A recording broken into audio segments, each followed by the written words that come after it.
നമസ്കാരം. ഇത് the Indian.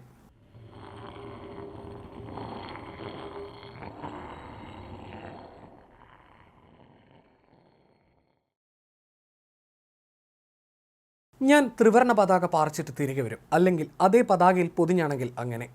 Captain Vikram Batra എന്ന ധീര സൈനികൻ്റെ വാക്കുകളാണിത്. ഏതൊരാൾക്കും ധൈര്യം പകരുന്ന വാക്കുകൾ. അദ്ദേഹത്തിൻ്റെ ചരമവാർഷികമായിരുന്നു ജൂലൈ 7. യുദ്ധത്തിനിടയേറ്റ പരിക്ക് വകവെക്കാതെ ശത്രുപാളയം തകർത്ത് മുന്നേറിയ ക്യാപ്റ്റൻ ബത്ര സഹപ്രവർത്തകനെ രക്ഷിക്കാൻ ശ്രമിക്കുന്നതിനിടയിലായിരുന്നു മരണത്തിന് കീഴടങ്ങിയത്. സമാനതകളില്ലാത്ത ഒരു യുദ്ധ പോരാളി. ഹിമാചൽ പ്രദേശിലെ പാലംപൂരിലുള്ള കുഗ്ഗറിലാണ് സ്കൂൾ പ്രിൻസിപ്പളായിരുന്ന ഗിർദാരിലാൽ ബത്രയ്ക്കും സ്കൂൾ ടീച്ചറായിരുന്ന കമൽകാന്തിനും 1974 സെപ്റ്റംബർ 9 ഇരട്ട കുട്ടികൾ ജനിക്കുന്നത്. അതിൽ 9 മിനിറ്റിൻ്റെ വ്യത്യാസത്തിലാണ് മൂത്തവനായി വിക്രം ബത്ര ജനിച്ചത്. മറ്റൊരാൾ സഹോദരനായ വിശാൽ ബത്ര. ചെറുപ്രായത്തിൽ തന്നെ സൈനികനാകുക എന്നതായിരുന്നു വിക്രം ബത്രയുടെ ആഗ്രഹം. ടേബിൾ ടെന്നീസ്, കരാട്ടെ തുടങ്ങിയവയിൽ ചെറുപ്രായത്തിൽ തന്നെ പ്രാവീണ്യം നേടി. ചണ്ഡീഗഡിലെ കോളേജിൽ മെഡിക്കൽ സയൻസ് ഡിഗ്രിക്കായി ചേർന്നെങ്കിലും അവിടെ വെച്ച് NCCയിൽ അംഗമാവുകയും അതിലെ ഉയർന്ന റാങ്കുകളിൽ എത്തുകയും ചെയ്തു.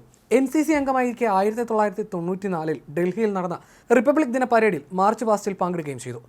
അതോടൊപ്പം സൈനികനാവുക എന്ന സ്വപ്നം അദ്ദേഹത്തെ വല്ലാതെ സ്വാധീനിച്ചു. 1995 കോളേജ് പഠന കാലയളവിൽ തന്നെ ഹോങ്കോങ്ങിലെ ഒരു ഷിപ്പിംഗ് കമ്പനിയിൽ ഉയർന്ന ശമ്പളത്തിൽ മർച്ചന്റ് നേവി ഓഫീസറായി അദ്ദേഹത്തിന് ജോലി കിട്ടി. എന്നാൽ രാജ്യത്തെ സേവിക്കുക എന്ന സ്വപ്നം പൂർത്തീകരിക്കാനായി അദ്ദേഹം ആ ജോലി ഉപേക്ഷിച്ചു.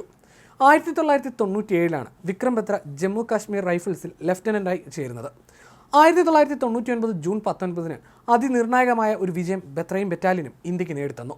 പാകിസ്ഥാൻ ഇടയ്ക്ക് കൈയടക്കിയ പീക്ക് 5140 എന്ന കൊടിമുടി തിരികെ പിടിച്ചായിരുന്നു ഇത്. ദ്രാസിലായിരുന്നു ഇത്.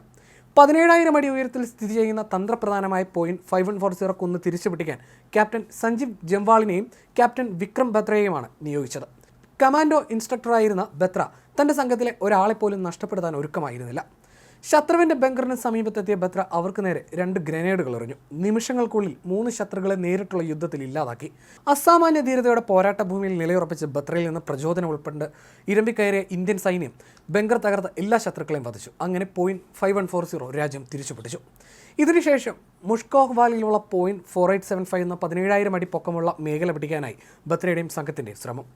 80 ഡിഗ്രി ചരിവുള്ള അങ്ങോട്ടേക്കുള്ള യാത്ര അതികഠിനമായിരുന്നു. കാലാവസ്ഥ തീർത്തും പ്രതികൂലം. പനി കൊണ്ട് അവശനായ ബത്രയ്ക്ക് കമാൻഡിംഗ് ഓഫീസർ വിശ്രമം അനുവദിച്ചു. എന്നാൽ തൻ്റെ രാജ്യസ്നേഹം അദ്ദേഹത്തെ വിശ്രമിക്കാൻ അനുവദിച്ചില്ല. പോയിന്റ് 4875 അദ്ദേഹം വീരോചിതമായി പോരാടി.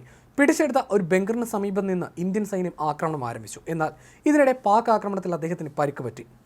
ഇതിനിടെ കൂടെയുള്ള സൈനികന് വെടിയേൽക്കുന്നതും ബത്ര കണ്ടു. അതിനോടകം ബങ്കറിനുള്ളിലെത്തിയ അദ്ദേഹം സൈനികനെ രക്ഷിക്കാൻ പുറത്തേക്ക് കുതിച്ചു.